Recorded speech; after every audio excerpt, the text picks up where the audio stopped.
I will use candle shaft to repair chip holes on marble floor. You can see it is a lot of chip in my floor.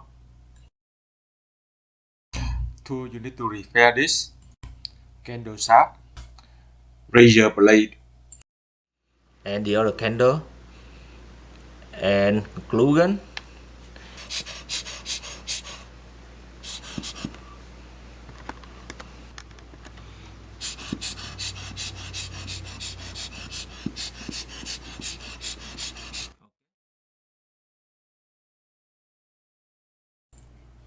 Now I use glue gun to melt candle shaft to fill two holes.